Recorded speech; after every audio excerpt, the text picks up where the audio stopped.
കഴിക്കുന്ന ഭക്ഷണമല്ല പ്രശ്നം, കഴിക്കുന്ന രീതിയാണ് പ്രശ്നം. നിങ്ങളുടെ ലൈഫ് സ്റ്റൈൽ തന്നെയാണ് ഇതിലത്തെ പ്രശ്നം. ചുമ എന്ന് പറയുമ്പോൾ നമ്മൾ കൂടുതലായി ആലോചിക്കുക ശ്വാസകോശ സംബന്ധമായ പ്രശ്നം എന്നുള്ളതാണ്. എന്നാൽ നല്ല രീതിയിൽ അസിഡിറ്റി അല്ലെങ്കിൽ GERD എന്നൊരവസ്ഥയുണ്ടെങ്കിൽ തീർച്ചയായും നിങ്ങൾക്ക് പലപ്പോഴും ഡ്രൈ കഫ് ഉണ്ടാവാൻ സാധ്യതയുണ്ട്. ആമാശയത്തിൽ അധികമായ ആസിഡ് പ്രൊഡക്ഷൻ, അതിൽ സംശയമേ വേണ്ട. ഏറ്റവും പ്രധാനപ്പെട്ട കാരണം നമ്മുടെ ഭക്ഷണം തന്നെയാണ്.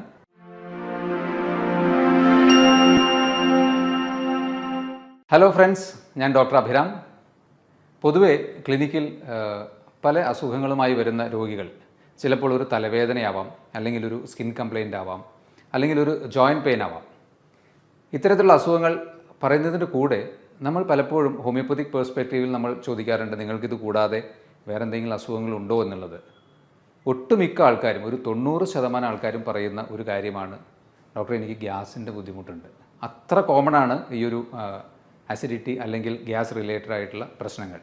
അതിൽ തന്നെ നമുക്ക് ഏറ്റവും കൂടുതൽ ഗ്യാസിൻ്റെ പ്രശ്നങ്ങൾ ഉണ്ടാക്കുന്ന ഒരു കണ്ടീഷനാണ് GERD അല്ലെങ്കിൽ ഗ്യാസ്ട്രോ ഈസോഫാജിയൽ റിഫ്ലക്സ് ഡിസീസ് എന്ന് പറയും. അതായത് നമ്മുടെ അന്നനാളത്തിലേക്ക് ആമാശയത്തിൽ നിന്ന് കുറച്ച് പാതി ദഹിച്ച ഭക്ഷണ ശകലങ്ങൾ കുറച്ച് തിരിച്ചു കയറുന്നൊരവസ്ഥയാണത് GERD എന്നുള്ളത്. അപ്പോൾ ഇത് വളരെ കോമൺ ആയിട്ടുള്ള ഒരു അസുഖമാണ്. ഇതുകൊണ്ട് നിങ്ങൾക്ക് അസിഡിറ്റി, ബ്ലോട്ടിംഗ്, അതുപോലെ പുളിച്ചു തേട്ടൽ, നെഞ്ചരിച്ചൽ, വയറ് വീർക്കൽ, ഒരുപക്ഷെ മലശോധന പ്രശ്നങ്ങൾ, ഇതൊക്കെ ഇതുമായി റിലേറ്റഡ് ആയിട്ട് ഉണ്ടാവാൻ സാധ്യതയുണ്ട്. കാരണം അടിസ്ഥാനപരമായി ഇത് ബാധിക്കുന്നത് നമ്മുടെ ദഹന വ്യവസ്ഥയെ തന്നെയാണല്ലോ. ഈ ഒരു അസുഖത്തിൻ്റെ പ്രധാന ലക്ഷണങ്ങളായിട്ട് കാണുന്നത് പലപ്പോഴും വളരെ കോമൺ ആയിട്ട് പേഷ്യൻസ് പറയുന്ന ഒരു കാര്യമാണ്, ഡോക്ടറെ പുട്ടൊക്കെ കഴിക്കുക, അല്ലെങ്കിൽ കടല കൂടുതൽ കൂട്ടുമ്പോൾ, പരിപ്പ് വർഗ്ഗങ്ങൾ കൂട്ടുമ്പോൾ അപ്പോഴൊക്കെ വല്ലാതെ നെഞ്ചരിച്ചിൽ വരുന്നു, അല്ലെങ്കിൽ പുളിച്ചു തേട്ടൽ വരുന്നു, വയറ് വീർക്കുന്നു. ശരിക്ക് ഇതല്ല കേട്ടോ ഇതിൻ്റെ പ്രശ്നം. കഴിക്കുന്ന ഭക്ഷണമല്ല പ്രശ്നം, കഴിക്കുന്ന രീതിയാണ് പ്രശ്നം. നിങ്ങളുടെ ലൈഫ് സ്റ്റൈൽ തന്നെയാണ് ഇതിലത്തെ പ്രശ്നം. അത് ശ്രദ്ധിച്ചു കഴിഞ്ഞാൽ നിങ്ങൾക്ക് വളരെ സിമ്പിളായിട്ട് ഈ ഒരു അസുഖത്തെ നിങ്ങൾക്ക് മാറ്റാൻ കഴിയും. പ്രത്യേകിച്ച് ഒരു കുഴപ്പമില്ലാതെ നിങ്ങൾക്ക് മുന്നോട്ട് പോകാൻ കഴിയും. കാരണം ഇത്തരത്തിലുള്ള അസുഖങ്ങൾ കാലക്രമേണ ചിലപ്പോൾ സ്റ്റൊമക്കിൽ, നമ്മുടെ ആമാശയത്തിൽ അൾസറായിട്ട് വരാനും പക്ഷേ അത് ക്യാൻസറായി മാറാനും ഒക്കെ ഉള്ളൊരു ടെൻഡൻസി പറയുന്നുണ്ട്, സയൻസിൽ അങ്ങനെ പറയുന്നുണ്ട്. അതുകൊണ്ട് തന്നെ നിങ്ങൾ അങ്ങനെ അതിനെ അത്ര അവഗണിക്കേണ്ട. പലരും എളുപ്പത്തിന് വേണ്ടി ആൻറ്റാസിഡ്സ് വാങ്ങി കഴിക്കാറുണ്ട്. അതും ലോങ് റണ്ണിൽ നിങ്ങളുടെ ഒരു ആസിഡ് സെക്രീഷനെ കുറയ്ക്കുകയാണ് ചെയ്യുന്നത്. അപ്പോൾ ഇതിൻ്റെ കൂടെ നിങ്ങൾക്ക് വളരെ സിമ്പിളായിട്ട് വീട്ടിൽ പ്രാക്ടീസ് ചെയ്യാവുന്ന കുറച്ച് ഭക്ഷണക്രമങ്ങൾ, ഒഴിവാക്കേണ്ട 5 ഭക്ഷണങ്ങൾ, നിങ്ങൾ ഉൾപ്പെടുത്തേണ്ട 5 ഭക്ഷണങ്ങൾ, അതുപോലെ നിങ്ങൾക്ക് വളരെ സിമ്പിളായിട്ട് വീട്ടിൽ നിന്ന് പ്രാക്ടീസ് ചെയ്ത് നോക്കാവുന്ന ചില യോഗ ടെക്നിക്സും കൂടി ഞാൻ പറഞ്ഞുതരാം. ഇതിൻ്റെ ലക്ഷണങ്ങളിൽ നിങ്ങൾ ഒരുപക്ഷെ ശ്രദ്ധിക്കാതെ പോകാവുന്ന ചില കാര്യങ്ങൾ ഞാൻ പറയാം. ഒന്ന്, ഒരു ഡ്രൈ കഫാണ്. ചുമ എന്ന് പറയുമ്പോൾ നമ്മൾ കൂടുതലായി ആലോചിക്കുക ശ്വാസകോശ സംബന്ധമായ പ്രശ്നം എന്നുള്ളതാണ്. എന്നാൽ നല്ല രീതിയിൽ അസിഡിറ്റി അല്ലെങ്കിൽ GERD എന്നൊരവസ്ഥയുണ്ടെങ്കിൽ തീർച്ചയായും നിങ്ങൾക്ക് പലപ്പോഴും ഡ്രൈ കഫ് ഉണ്ടാവാൻ സാധ്യതയുണ്ട്. അതുപോലെ തന്നെ തൊണ്ടയിൽ എന്തെങ്കിലും തടഞ്ഞു നിൽക്കുന്ന പോലത്തെ ഒരു ഫീലിംഗ്, ഒരു വെള്ളം ഇറക്കുമ്പോഴോ അല്ലെങ്കിൽ ഇവിടെ മേലോട്ട് എന്തെങ്കിലും ഒരു തള്ളി വരുന്ന പോലത്തെ ഒരു ഫീലിംഗ്, ഇതെല്ലാം ഈ ഒരു GERDയുമായിട്ട് ബന്ധപ്പെട്ട് അല്ലെങ്കിൽ എക്സ്ട്രാ അസിഡിറ്റിയുമായി ബന്ധപ്പെട്ട് സംഭവിക്കാൻ സാധ്യതയുണ്ട്. ഇത് കൂടാതെ ചില അവസരങ്ങളിൽ ചിലരെങ്കിലും അനുഭവിച്ചിരിക്കാൻ സാധ്യതയുള്ള ഒരു ലക്ഷണമാണ് നെഞ്ചുവേദന അല്ലെങ്കിൽ അഞ്ചൈന. ഹാർട്ട് അറ്റാക്കിന് വളരെ സമാനമായ ഒരു ലക്ഷണം. ശരിക്കും നെഞ്ച് നമുക്ക് കൂട്ടിപ്പിടിക്കുന്ന പോലത്തെ ഒരു തോന്നലുണ്ടാകാം. ഇതും പലപ്പോഴും ആസിഡിറ്റി കൊണ്ട് അല്ലെങ്കിൽ ഗ്യാസ്ട്രൈറ്റിസ് മൂലം ഉണ്ടാകാൻ സാധ്യതയുണ്ട്. ഇതിൽ നമുക്ക് നെഞ്ചുവേദന ശരിക്കും ഹാർട്ടിൻ്റെ ആണോ അല്ലെങ്കിൽ ഈ ആമാശയത്തിൻ്റെ അസിഡിറ്റി പ്രശ്നം കൊണ്ടാണോ എന്ന് തിരിച്ചറിയാൻ സിമ്പിളായിട്ട് നിങ്ങൾക്ക് ഒന്ന് ആലോചിച്ച് നോക്കാവുന്നത്, പൊതുവേ അസിഡിറ്റി റിലേറ്റഡ് ആയിട്ടുള്ള നെഞ്ചുവേദനയാണെങ്കിൽ നമ്മൾ ശ്വാസം എടുക്കുമ്പോൾ ഇവിടെ ഒരു കാച്ചി പെയിൻ ഉണ്ടാവും. നമ്മുടെ ഈ ഹാർട്ടിൻ്റെ റീജിയനിൽ ഒരു കാച്ചി പെയിൻ ഉണ്ടാവും ലെഫ്റ്റ് സൈഡിൽ. അതുപോലെ മൂവ് ചെയ്യുമ്പോഴൊന്നും ഈ പെയിൻ അധികമായി വർദ്ധിക്കുന്നതായിട്ട് തോന്നില്ല. എന്നാൽ ഹാർട്ടിൻ്റെ പ്രശ്നമാണെങ്കിൽ നമുക്ക് നടക്കാനോ അല്ലെങ്കിൽ ഒന്ന് അങ്ങോട്ടും ഇങ്ങോട്ടൊക്കെ മൂവ് ചെയ്യുമ്പോൾ തന്നെ അധികമായൊരു കാച്ചി പെയിൻ കൂടാം. ഇതതിനെ ഡിഫറൻഷ്യേറ്റ് ചെയ്യാനുള്ള ഒരു ചെറിയൊരു കാര്യമാണ് പറഞ്ഞത്. അതിനെ മാത്രം ഡിപ്പെൻഡ് ചെയ്യരുത്, പെട്ടെന്ന് നമുക്ക് അങ്ങനെ ആലോചിച്ച് നോക്കാവുന്നതാണ്. ഇതിൻ്റെ ഈ GERD അല്ലെങ്കിൽ ജനറൽ ആയിട്ടുള്ള ഗ്യാസ്ട്രൈറ്റിസോ അല്ലെങ്കിൽ അസിഡിറ്റിയുടെയോ കാരണങ്ങൾ നമ്മൾ നോക്കുകയാണെങ്കിൽ പ്രധാനമായി 3 കാര്യങ്ങളാണ് പറയാനുള്ളത്. ഒന്ന്, പുവർ ക്ലിയറൻസ്, അതായത് നമ്മുടെ ആമാശയത്തിൽ നിന്ന് ദഹിച്ച ഭക്ഷണങ്ങൾ ചെറുകുടലിൻ്റെ ഭാഗത്തേക്ക് മൂവ് ചെയ്യുന്നതിനുള്ള കാലതാമസം. ശരിക്ക് ഭക്ഷണം കഴിച്ച് 2 മുതൽ 4 മണിക്കൂറിനുള്ളിൽ ആമാശയത്തിൽ നിന്ന് ഒരു 90% ഭക്ഷണവും അടുത്ത ഏരിയയിലേക്ക് ചെറുകുടലിൻ്റെ ഭാഗത്തേക്ക് മൂവ് ചെയ്തിട്ടുണ്ടാവും. ആദ്യത്തെ ഒരു 2 മണിക്കൂർ കഴിഞ്ഞാൽ 60% കൂടുതൽ അത് എം ടി ആയിട്ടുണ്ടാവും. പിന്നീട് ഒരു 4 മണിക്കൂറിന് ശേഷം നോക്കുകയാണെങ്കിൽ 10% താഴെയേ ഭക്ഷണ പദാർത്ഥങ്ങൾ അവിടെ ഉണ്ടാകുകയുള്ളൂ. അപ്പോൾ ഈ ഡിലേഡ് എംറ്റിയിങ്ങിൻ്റെ കാരണങ്ങളായി പറയാവുന്നത്, ഒന്ന് അമിതമായ ഭക്ഷണം. നമ്മുടെ മനസ്സ് പറയുന്നു പോരാ, പക്ഷേ ശരീരത്തിന് ഓൾറെഡി അത് മതിയായി കഴിഞ്ഞു. അത് നമ്മുടെ മനസ്സിനെ മാത്രം ഡിപ്പെൻഡ് ചെയ്ത് നമ്മൾ ഒരുപാട് ഭക്ഷണം കഴിക്കുന്ന ശീലം വരുമ്പോഴാണ് ഈ ആമാശയത്തിൽ നിന്ന് ആ ഒരു ദഹന പ്രശ്നം കൂടുതലായും ഉണ്ടാകുന്നത്. ഇതുകൂടാതെ ഭക്ഷണം കഴിഞ്ഞ ഉടനെ നിങ്ങൾ ഒരു കുമ്പിട്ട് ഒരു ജോലി ചെയ്യുക, ഈ ഹിപ്പിൻ്റെ ഭാഗം വളച്ച് കൂടുതലായി ജോലി ചെയ്യുന്നൊരവസ്ഥയുണ്ടെങ്കിൽ ഈ പ്രശ്നം ഉണ്ടാവാൻ സാധ്യതയുണ്ട്. അതുപോലെ തന്നെ ഭക്ഷണം കഴിഞ്ഞ ഉടനെ കുറച്ചൊരു ഹെവി മീൽ എന്ത് കഴിഞ്ഞാലും കുറച്ചൊന്ന് മൂവ് അറൗണ്ട്, കുറച്ച് നടന്നതിന് ശേഷം കിടക്കുക. കഴിഞ്ഞ ഉടനെ പോയി കിടക്കുന്നത് തീർച്ചയായിട്ടും ഇത്തരത്തിൽ അസിഡിറ്റിക്ക് ഒരു ടെൻഡൻസി ഉണ്ടാക്കും. അമിത വണ്ണമുള്ളവരിലും ഈ ഒരു അസിഡിറ്റിയുടെ ടെൻഡൻസി ഉണ്ടാവാൻ സാധ്യതയുണ്ട്. അതുപോലെ പലരും ചെയ്യുന്ന ഒരു കാര്യമാണ്, രാത്രിയൊക്കെ ഡിന്നറിന് ശേഷം ഒന്നാമത് ലേറ്റായി ഭക്ഷണം കഴിക്കുന്നു, അത് കഴിച്ചതിന് ശേഷം ടി വിയൊക്കെ കണ്ടിരുന്ന് റിലാക്സ്ഡ് ആയിട്ട് ചിലപ്പോൾ ചെറിയ സ്നാക്സ് പോലെയുള്ള എന്തെങ്കിലും എടുത്ത് കഴിക്കുന്ന ശീലമുള്ളവർക്കൊക്കെ ഉറപ്പാണ് ഈ ഒരു അസിഡിറ്റി ഉണ്ടാകുമെന്നുള്ളത് സംശയമില്ല. GERDയുടെ രണ്ടാമത്തെ ഒരു കാരണമായി പറയാവുന്നത് വീണ്ടും ആമാശയത്തിൽ നിന്ന് ഭക്ഷണങ്ങൾ അടുത്ത ഭാഗത്തേക്ക് മൂവ് ചെയ്യാനുള്ള കാലതാമസം തന്നെയാണ്. ഇത് പക്ഷേ ഗ്യാസ്ട്രോ പാരസിസ് എന്ന ഒരു കണ്ടീഷൻ മൂലം, അതായത് ആമാശയത്തിൻ്റെ മസ്കുലർ ആക്ടിവിറ്റി കുറച്ച് കുറഞ്ഞത് മൂലം, അതിന് ചിലപ്പോൾ മറ്റ് കാരണങ്ങളുണ്ടാകാം.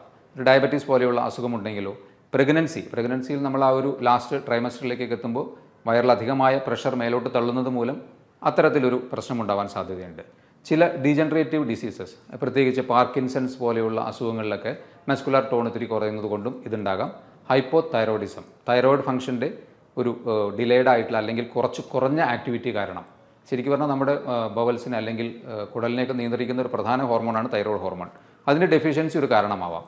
അല്ലെങ്കിൽ ചില കാര്യമായ മെഡിസിൻസ് കഴിക്കുന്നവർ, ആൻറ്റി ഡിപ്രസൻസ് പോലെ കഴിക്കുന്നവരിലൊക്കെ ഈ ഒരു കാലതാമസം സ്റ്റൊമക്കിൽ നിന്ന് അടുത്ത ഭാഗത്തേക്ക് മൂവ് ചെയ്യാൻ ഉണ്ടാകാം. മൂന്നാമത്തെ കാരണമായി പറയാവുന്നത് ആമാശയത്തിൽ അധികമായ ആസിഡ് പ്രൊഡക്ഷൻ. അതിൽ സംശയമേ വേണ്ട, ഏറ്റവും പ്രധാനപ്പെട്ട കാരണം നമ്മുടെ ഭക്ഷണം തന്നെയാണ്. 5 ഭക്ഷണക്രമങ്ങൾ നിങ്ങൾ പറ്റുമെങ്കിൽ പൂർണ്ണമായി ഒഴിവാക്കുക. അതുപോലെ 5 നല്ല ഭക്ഷണങ്ങൾ ഉൾപ്പെടുത്തുക. അതിൽ ഒഴിവാക്കേണ്ട ഭക്ഷണങ്ങളിൽ ആദ്യത്തേത് ഫാറ്റി ഫുഡാണ്. അതിൽ വെജിറ്റബിൾ ഫാറ്റായാലും നോൺ വെജിറ്റേറിയൻ ഫാറ്റായാലും, പ്രത്യേകിച്ച് ഫ്രൈഡ് ആയിട്ടുള്ള ചിക്കൻ, ബീഫ്, പോർക്ക്, ഫിഷ് ഇതെല്ലാം മാക്സിമം ഒഴിവാക്കുക. ചീസ്, ബട്ടർ അല്ലെങ്കിൽ അധികമായ നെയ്യ് ഇത്തരത്തിലുള്ളതും മാക്സിമം ഒഴിവാക്കുക. വറുത്തതും പൊരിച്ചതുമായിട്ടുള്ള പുറമേ നിന്ന് വാങ്ങിക്കുന്ന ജങ്ക് ഫുഡ് പോലത്തെ കംപ്ലീറ്റ് ഒഴിവാക്കുക. സിമ്പിളായിട്ട് പറഞ്ഞു കഴിഞ്ഞാൽ ഫ്രൈഡ് ഐറ്റംസും അധികമായ ഫാറ്റും മാക്സിമം ഒഴിവാക്കുക. രണ്ടാമത്തെ ഭക്ഷണം ഒഴിവാക്കേണ്ടത് കഫീൻ ഉൾപ്പെട്ടത്, അതിൽ ചായയും കാപ്പിയും മാക്സിമം ഒഴിവാക്കുക. വളരെ അത്യാവശ്യം നിങ്ങൾ കുടിച്ച് അത്ര ശീലം ഉള്ള ഒരു വ്യക്തിയാണെങ്കിൽ ഒഴിവാക്കാൻ ശ്രമിച്ചിട്ട് പറ്റുന്നില്ലെങ്കിൽ മാത്രം 1-2 ചായ കുടിക്കുക. പലരും 2 പേര് കൂടിയിരിക്കുമ്പോഴേക്കും പറയും നമുക്കൊരു ചായ കുടിക്കാം അല്ലെങ്കിൽ ഒരു കാപ്പി കുടിക്കാം, വൈകുന്നേരം ഒരു ഉണർവിന് വേണ്ടി കാപ്പി കുടിക്കാം. പക്ഷേ ഇതൊക്കെ കഫീൻ കുറച്ചൊരു ആൻറ്റി ഓക്സിഡൻറ്റ് പ്രോപ്പർട്ടിയൊക്കെ ഉണ്ടെങ്കിലും അധികമായി ചെല്ലുമ്പോൾ അത് ആസിഡിറ്റി ഉണ്ടാക്കുന്നുണ്ട്. അതുപോലെ തന്നെ തലവേദന പോലെയുള്ള പ്രശ്നങ്ങളൊക്കെ ഉണ്ടാക്കാം. ശരിക്കും പറഞ്ഞാൽ ഡീകാഫിനേഷൻ എന്ന ഒരു മെത്തേഡിൽ അധികമായി കാപ്പി കുടിച്ചിരുന്ന വ്യക്തികളിൽ നിന്ന് അത് ഒഴിവാക്കി ഒരു പരീക്ഷണം നടത്തിയപ്പോൾ ആസിഡിറ്റി നല്ലതുപോലെ കുറഞ്ഞതായിട്ടാണ് കണ്ടിട്ടുള്ളത്. അടുത്തതായി നിങ്ങൾ ഒഴിവാക്കേണ്ടത് ചോക്ലേറ്റ്സ് ആണ്. ഈ ചോക്ലേറ്റ്സിലുള്ള മീഥൈൽ സാന്തിൻ എന്ന ഒരു കോമ്പൗണ്ട് അന്നനാളത്തിൻ്റെ താഴെയുള്ള ഭാഗത്തെ മസിൽസിനെ റിലാക്സ്ഡ് ആക്കുന്നു. ശരിക്കും പറഞ്ഞാൽ അന്നനാളത്തിന് ഒരു 1 വേ ഓപ്പണിംഗ് ആണ്. താഴോട്ട് നമ്മൾ ഭക്ഷണം കഴിച്ചാൽ അത് തുറക്കുന്നു, വികസിക്കുന്നു, ഭക്ഷണം ആമാശയത്തിലെത്തുന്നു, അത് ക്ലോസ് ആവുന്നു. പക്ഷേ ഇവിടെ ഈ ഒരു ചോക്ലേറ്റ്സിൻ്റെ അമിതമായ ഉപയോഗം അതിനെ റിലാക്സ്ഡ് ആക്കി കുറച്ച് ഭക്ഷണം തിരിച്ചു കയറുന്ന ഒരു ടെൻഡൻസി ഉണ്ടാക്കുന്നുണ്ട്. അപ്പോൾ ചോക്ലേറ്റ്സ് നിങ്ങൾ കംപ്ലീറ്റ് ഒഴിവാക്കുക. അഡിക്ഷൻസിൽ ആൽക്കഹോളും സ്മോക്കിങ്ങും മാക്സിമം ഒഴിവാക്കുക. കംപ്ലീറ്റ് ഒഴിവാക്കുക എന്നുള്ളത് തന്നെയാണ് എൻ്റെ സജഷൻ. പ്രത്യേകിച്ച് അസിഡിറ്റി നിങ്ങൾക്ക് ഉള്ളൊരു വ്യക്തിയാണെങ്കിൽ ഒന്നും ആലോചിക്കാനില്ല, അത് രണ്ടും ഒഴിവാക്കുക. ഇതിനും ഇതേപോലെ ഒരു ലോവർ ഈസോഫാജൽ അന്നനാളത്തിൻ്റെ താഴെയുള്ള ഭാഗത്ത് റിലാക്സ് ചെയ്യിക്കുന്ന ഒരു ടെൻഡൻസിയാണ്. അഞ്ചാമത്തേത് സിട്രസ് ഫ്രൂട്ട്സ് ആണ്, അതായത് പുളിരസം കൂടുതലുള്ള ഭക്ഷണങ്ങൾ. അതിൽ തീർച്ചയായും ഒരു അസിഡിക് ടെൻഡൻസി കൂടുതലുണ്ടാകുമല്ലോ.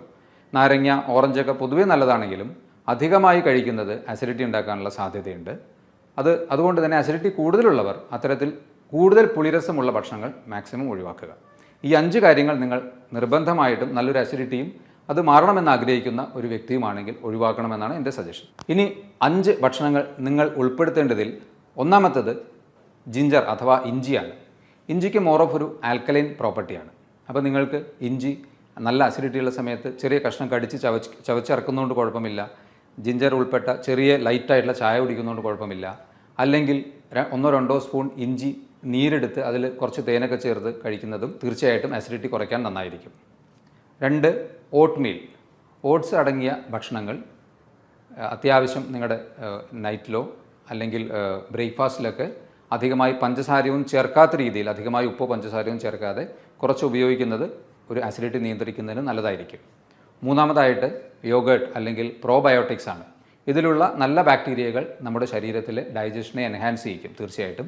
അതുകൊണ്ട് തൈര്, മോര് ഇതൊക്കെ തീർച്ചയായും നിങ്ങളുടെ ഉച്ചഭക്ഷണ സമയത്തെങ്കിലും കുറച്ചെങ്കിലും കൂട്ടി ശീലിക്കുക. ഞാൻ 4-മത്തത് ആദ്യം ഒരു കാര്യം പറഞ്ഞു, ഫാറ്റ് മാക്സിമം ഒഴിവാക്കാൻ. പക്ഷേ നമുക്ക് അങ്ങനെ പ്രോട്ടീൻ ഉൾപ്പെട്ട ഭക്ഷണങ്ങൾ കംപ്ലീറ്റ് ഒഴിവാക്കുമ്പോൾ നമുക്ക് ചിലപ്പോൾ ഡെഫിഷ്യൻസി വരാൻ സാധ്യതയുണ്ട്. അപ്പോൾ അതിന് നിങ്ങൾക്ക് ഉപയോഗിക്കാവുന്നത് ലീൻ പ്രോട്ടീൻ അഥവാ ഗ്രിൽഡ് പ്രോട്ടീൻ ഭക്ഷണങ്ങളാണ്. അതിൽ നോൺ വെജ്, ഫിഷ് അല്ലെങ്കിൽ ചിക്കനൊക്കെ കുറച്ച് മോഡറേറ്റ് ആയിട്ടുള്ള എമൗണ്ടിൽ ഗ്രിൽഡായിട്ട് ഉപയോഗിക്കുന്നത് നിങ്ങൾക്ക് ഡെഫിഷ്യൻസി വരാതെയും നിങ്ങൾക്ക് ആസിഡിറ്റി വരാതെയും നിങ്ങൾക്കത് ഉപകാരപ്പെടും.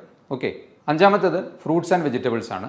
അതിൽ ഏറ്റവും ഈസിലി നമുക്ക് അവൈലബിൾ ആയിട്ടുള്ള നേന്ത്രപ്പഴം പോലെയുള്ള പഴങ്ങൾ, ആപ്പിൾ അല്ലെങ്കിൽ തണ്ണിമത്തൻ, ഇതൊക്കെ ഒരു മോഡറേറ്റ് ലെവലിൽ, ഓക്കെ, അധികമായി കഴിക്കുന്നത് ഏതും ദോഷമാവുകയുള്ളൂ.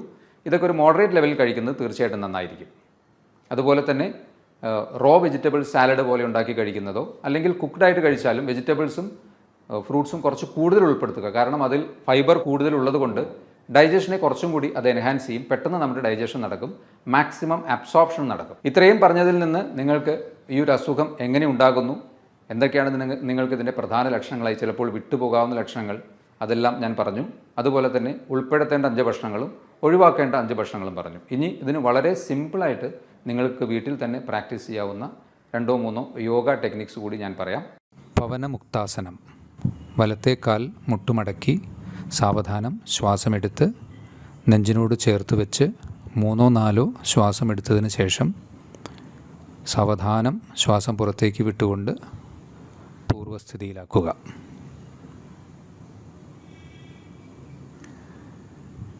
ഇതുപോലെ തന്നെ ഇടത്തെ കാലിലും സാവധാനം മുട്ടുമടക്കി നെഞ്ചിനോട് ചേർത്ത് വെച്ച് ശ്വാസമെടുത്ത് 3-4 നോർമൽ ശ്വാസം എടുത്ത് വിടുക.